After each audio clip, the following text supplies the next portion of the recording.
Assalamualaikum warahmatullahi wabarakatuh. Kami dari KKN IKIP Siliwangi Bandung, jurusan Bimbingan dan Konseling, akan membahas tentang stres.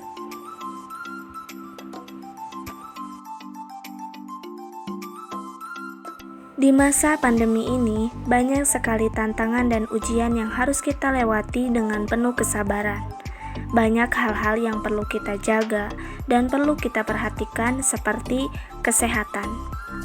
Kesehatan bukan hanya menjaga imunitas tubuh kita saja, namun selain itu kesehatan mental kita juga sangat penting untuk diperhatikan. Di masa COVID-19 ini, banyak orang-orang yang berdampak pada psikologisnya. Hal yang sering terjadi pada kalangan masyarakat yaitu seperti stres, yang berdampak pada anak-anak, remaja, dewasa, maupun orang tua. Nah, kira-kira apa sih stres ini dan bagaimana cara mengatasi atau menghadapinya? Akan dijelaskan oleh rekan saya. Selamat menyaksikan. Nah, di sini kami akan membahas tentang manajemen stres. Apa sih stres itu dan bagaimana cara mengatasinya?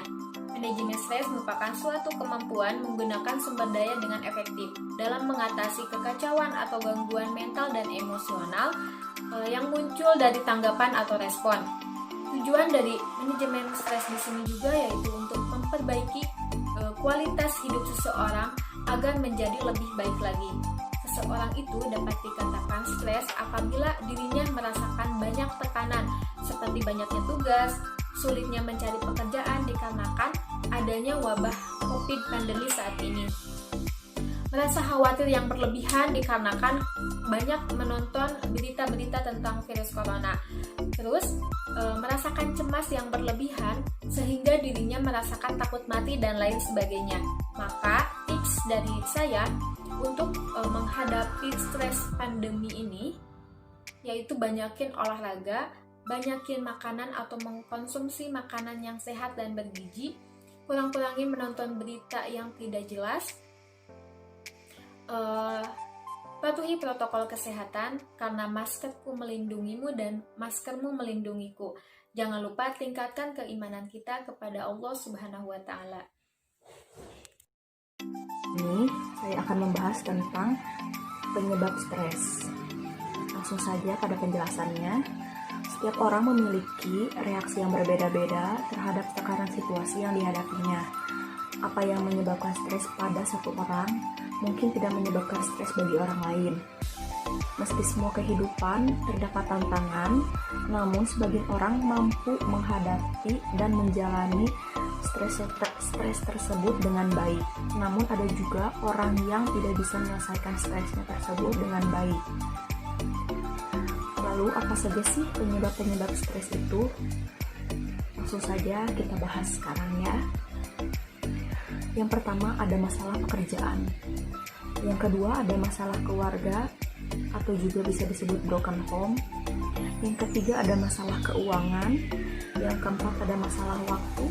Yang kelima ada masalah kehilangan seperti kehilangan atau meninggalnya seseorang yang dekat dengan kita atau orang yang kita cintai. Lalu ada juga stres mengenai penyakit. Lalu ada juga hubungan suami istri yang renggang atau disebut perceraian. Dan yang terakhir, masalah yang mungkin pernah dialami oleh pelajar-pelajar atau mahasiswa-mahasiswa yaitu masalah belajar. Biasanya stres ini mempengaruhi ke mental atau psikis kita. Maka dari itu, kita harus berusaha semaksimal mungkin untuk menghindari yang namanya stres. Ataupun jika memang kita sedang mengalaminya, kita harus mencari solusi atau jalan terbaik untuk mengatasi stres tersebut agar tidak berkepanjangan dan mengganggu aktivitas yang sedang kita lakukan.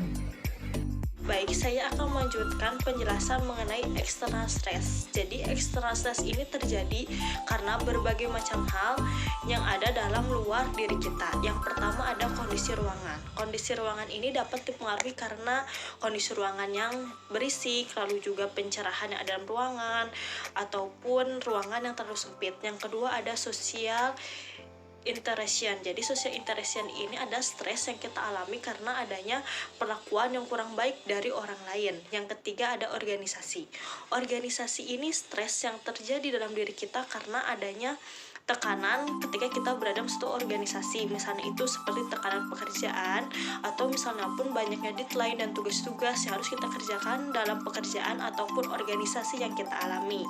Lalu yang berikutnya nomor 4 ada peristiwa penting dalam hidup kita. Peristiwa penting dalam hidup kita ini diantaranya ada kelahiran, kematian, dan juga perkawinan. Tetapi mengapa hal ini menjadi stres? Karena dalam 3 hal tersebut yang terjadi dalam hidup kita ini adalah suatu hal yang negatifnya, bukan hal yang positifnya. Dan yang terakhir, yang kelima ada kecerobohan dalam aktivitas kita sehari-hari. Misalnya karena kita terlalu sering berpergian tiap hari dalam jarak yang jauh, ataupun kita sering lupa dalam hal-hal yang simpel, misalnya lupa menyimpan barang, ataupun lupa mengecek kembali apakah pintu sudah kita tutup atau belum. Terima kasih. Di sini, saya akan menjelaskan internal stress.